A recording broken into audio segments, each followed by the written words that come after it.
Hi అండి, welcome to Sushmita lakhs అండి. అందరు బాగున్నారా అండి? నేను కూడా బాగున్నానండి.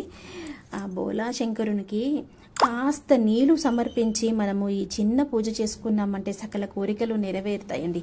కాకపోతే దీంట్లో మనము చేసే పూజకి మనము ఓర్పు వహించాలి. ఓర్పు నేర్పుతో ఉంటే సకల కోరికలన్నీ నెరవేరుతాయండి. మనము ఇంట్లో పూజ చేసుకొని గుడికి బయలుదేరి ప్రతిరోజు కూడా ఇలా చేసుకోవచ్చు. వీలు కాని వాళ్ళు సోమవారం కూడా చేసుకోవచ్చండి. శివలింగానికి ప్రతిరోజు నీటితో అభిషేకం చేస్తూ ఓం రుద్రాయ నమః అని 21 సార్లు జపం చేయాలండి.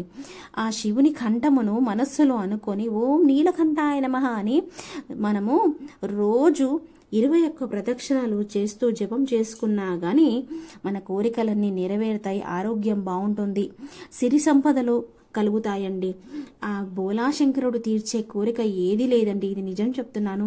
ఒక లైక్ అయితే ఇవ్వండి. ఉంటానండి.